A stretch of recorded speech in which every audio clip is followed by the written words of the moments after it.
Student, this is Prachi. Welcome to our channel. आज हम करने वाले हैं एक्सरसाइज 4.1 का question number 2। Represent the following situations in the form of quadratic equations. तो हमें क्या करना है, हमें सबसे पहले इनकी इक्वेशंस बनानी है और इक्वेशंस बनाने के बाद उसको अभी हमने सॉल्व नहीं करना, अभी सिर्फ हमें इक्वेशंस बनानी है, रिप्रेजेंट करना है।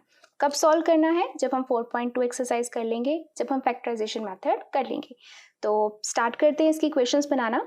The area of rectangular plot is 5 to 8 meter square. The length of the plot is 1 more than twice its breadth. Find the length and the breadth of the plot. तो सबसे पहले आपको पता होना चाहिए, जहाँ से हमसे पूछा जाता है कि फाइंड ये करो, हम वहीं से लेट करते हैं कि लेट ये है, जैसे कि हमने थर्ड चैप्टर में किया। अगर ये थर्ड चैप्टर के अकॉर्डिंग क्वेश्चन होता तो हम क्या करते कि find the length and the breadth of the plot. लेकिन हमें क्या करना है, हमें क्वाड्रेटिक इक्वेशंस बनानी है। क्वाड्रेटिक इक्वेशंस के लिए आपके पास वेरिएबल सिर्फ एक होता है, तो एक होता है, यानी कि मेरे को सिर्फ x के साथ डील करना है, तो मैं सिर्फ एक ही चीज़ लेट कर सकती हूँ x। तो दूसरे के लिए मुझे क्या करना पड़ेगा, क्वेश्चन पढ़ना पड़ेगा कि length of the plot is 1 more then it's breadth. तो जो लेंथ है वो ब्रेड्थ के ट्वाइस कर दो और 1 ज़्यादा कर दो, तो वो उसकी लेंथ बनती है। तो मैं क्या लेट करूँगी, तो मुझे लेट करना पड़ेगा ब्रेड्थ को। तो let the breadth of the rectangular plot be x metre. तो मैंने ब्रेड्थ मान ली है x मीटर। अब उन्होंने बोला है लेंथ ऑफ द प्लॉट, तो let the length of the rectangular plot is equal to 1 more than twice its breadth. Twice its breadth यानी कि ब्रेड्थ का मैं ट्वाइस कर दूं और 1 मोर यानी कि उसमें से 1 ऐड कर दूं, तो ये बन गई मेरी लेंथ। तो मुझे क्या दिया हुआ है, length the area of the rectangular plot is 528 metre square. तो एरिया क्या होता है, area of rectangular plot is length into breadth. तो लेंथ कितनी आई है मेरे पास, 2x + 1, और ब्रेड्थ कितनी आई है मेरे पास, x। ऑल्सो एरिया मुझे कितना दिया हुआ है, 528 मीटर। तो 528 is it as it is. Right hand side को हम सॉल्व करेंगे तो 2x into x is 2x square, plus x को इससे मल्टीप्लाई करेंगे तो x आ जाएगा। तो ये हो गया। मैं इसको और कैसे लिख सकती हूँ, ये प्लस का इधर आके minus 2x square plus x minus 528 is equal to 0। तो ये आपकी आ गई इक्वेशन जिसको हमने रिप्रेजेंट करना था। अब करते हैं इसका सेकेंड पार्ट। सेकेंड पार्ट है the product of 2 consecutive positive integers is 306। We need to find the integers. तो सबसे पहले हमें क्या बोला हुआ है कि 2 इंटीजर्स को अगर मैं मल्टीप्लाई करती हूँ तो मेरे पास आता है 306, और वो इंटीजर्स हैं कौन से, कॉन्जिक्यूटिव। कॉन्जिक्यूटिव का मतलब क्या होता है, हिंदी में अगर हम कॉन्जिक्यूटिव का मतलब बताएं तो होता है लगातार, जैसे कि 2, 1, 2, 3, 4, ये सब कॉन्जिक्यूटिव है, यानी कि 1 के साथ 2 कॉन्जिक्यूटिव है, 2 के साथ 3 कॉन्जिक्यूटिव है, तो इसे हम बोलते हैं कॉन्जिक्यूटिव।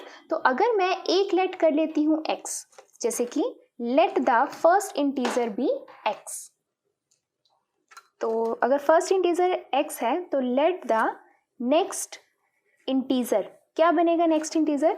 अगर ये लगातार है तो इनमें डिफरेंस कितना है, 1 1 1 का डिफरेंस है। तो अगर ये x है तो नेक्स्ट कौन सा होगा, x + 1 होगा, राइट। तो अब हम क्या बोला गया उन्होंने, प्रोडक्ट ऑफ, यानी कि अकॉर्डिंग टू क्वेश्चन इन दोनों का जो प्रोडक्ट है, फर्स्ट वाले का और उससे नेक्स्ट वाले का, उसका जो प्रोडक्ट है मल्टीप्लाई जो है वो कितनी है, 306। तो अब इसको मल्टीप्लाई कर देते हैं, x square plus x is equal to 306, plus का इधर आके क्या हो जाएगा, माइनस का। तो ये आ गई आपके पास इक्वेशन इज इक्वल टू 0। तो ये आ गया आपके पास क्वाड्रेटिक इक्वेशन। अब हम करते हैं इसका third part. Third part is important. Rohan's mother is 26 years older than him. Rohan की जो मदर है वो उससे 26 साल बड़ी है। The product of their edges 3 years from now will be 360।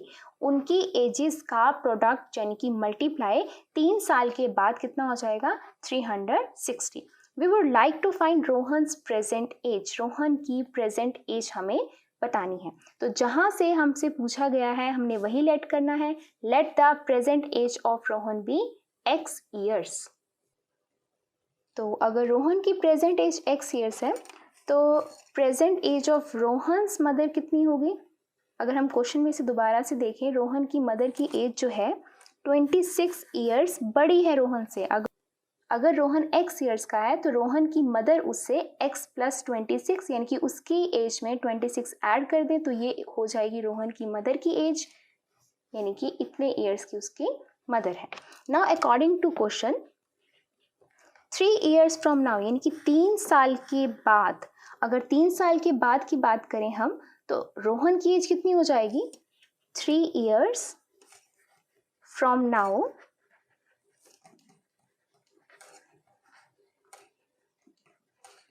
There edges will be, उनकी एजेस कितनी हो जाएंगी? रोहन की तो हो जाएगी कितनी, जो प्रेजेंट है उसमें 3 प्लस कर देते हैं 3 ईयर्स। सिमिलरली रोहन की मदर की एज कितनी हो जाएगी?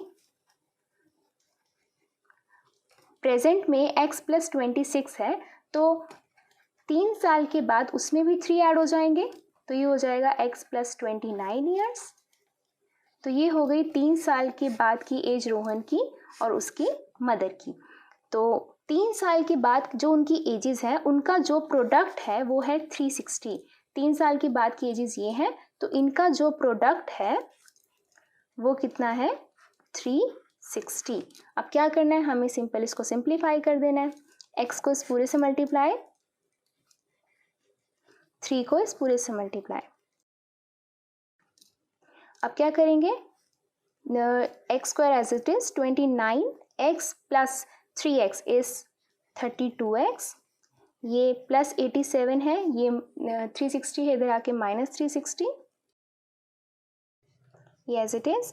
360 में से माइनस 87 इज माइनस का 273, तो ये आ गया आपके पास क्वाड्रेटिक इक्वेशन। अब हम करते हैं इसका फोर्थ पार्ट है इसका, अ train travels a distance of 480, this is also important one. A train travels a distance of 480 km at a uniform speed. If the speed had been 8 km per hour less, then it would have taken 3 hours more to cover the same distance. We need to find the speed of the train. क्या कह रहा है वो कह रहा है कि एक ट्रेन है जिसको 480 किलोमीटर डिस्टेंस ट्रैवल करना है और वो यूनिफॉर्म स्पीड से चल रहा है। यूनिफॉर्म स्पीड का मतलब क्या है कि एक कांस्टेंट स्पीड, एक पर्टिकुलर स्पीड से अपना चलता जा रहा है। अगर उसने अपनी स्पीड को 8 किलोमीटर पर आवर कम कर दिया तो उसको 3 घंटे ज़्यादा लगते हैं उतना ही डिस्टेंस ट्रैवल करने के लिए। तो मुझे क्या निकालनी है? मुझे निकालनी है स्पीड ऑफ द ट्रेन। तो जो चीज़ पूछी जाती है हम वही लेट करते हैं। Let the speed of the train is equal to x kilometre per hour. तो मैंने मान लिया कि जो स्पीड है ट्रेन की वो है x किलोमीटर पर आवर। मुझे ऑलरेडी डिस्टेंस कितना दिया हुआ है? 480 किलोमीटर, सेम डिस्टेंस है और यहाँ पर एक टाइम दे रखा है। तो मैं सबसे पहले यहाँ पे लगा लेती हूँ speed is equal to distance upon में टाइम। यानी कि जब मेरे पास स्पीड x किलोमीटर थी तो जो डिस्टेंस था वो कितना था? 480, और टाइम मान लो मुझे लगा t1 लगा, क्रॉस मल्टीप्लाई, t1 की वैल्यू आ गई 480 डिवाइड बाई x। सिमिलरली दोबारा अगर मैं अप्लाई करती हूँ speed is equal to distance upon में टाइम, अब किसके लिए अप्लाई कर रही हूँ कि if the speed had been 8 kilometre less, अगर उसकी स्पीड 8 किलोमीटर पर आवर कम हो गई, पहले इसकी स्पीड मैंने एक्सलेट करी थी, अब उस स्पीड में से 8 किलोमीटर पर आवर स्पीड मेरी कम हो गई, डिस्टेंस तो मैंने उतना ही ट्रैवल किया है 480। टाइम जो है मैं मान लेती हूँ मुझे टाइम लगा t2, तो क्रॉस मल्टीप्लाई t2 की वैल्यू कितनी आ गई? 480 डिवाइड बाई x माइनस 8। अब अगर हम टाइम की बात करें, उन्होंने क्या बोला है? It would have taken 3 hours more to cover the same distance. कब? 3 घंटे उसे कब ज़्यादा लग रहे हैं? जब उसकी 8 किलोमीटर पर आवर की स्पीड क्या हो गई? कम हो गई। जब उसने स्पीड कम की तो उसको टाइम ज़्यादा लगा। तो अब आप मुझे ये बताओ t1 minus t2 is equal to 3 hours होगा या t2 minus t1 is equal to 3 hours होगा? t1 है क्या? जब उसकी नॉर्मल स्पीड थी। t2 क्या है? जब उसकी स्पीड कम हो गई। यानी कि जब उसकी स्पीड कम हो गई तो उसको टाइम क्या लग रहा था? ज़्यादा लग रहा था। तो टाइम तो ये ज़्यादा है, यानी कि ये कम है, ये ज़्यादा ये कम, टाइम तो कभी माइनस में नहीं हो सकता ना, तो आपके पास इक्वेशन क्या आएगी यहाँ पर, t2 minus t1। Why? Because जो टाइम लग रहा है वो कब, ये वाला टाइम ज़्यादा है बिकॉज यहाँ पर स्पीड क्या हो गई थी आपकी, कम हो गई थी। तो t2 की वैल्यू पुट करते हैं, 480 divide by x minus 8 minus t1 की value 480 divide by x is equal to 3। LCM लेते हैं,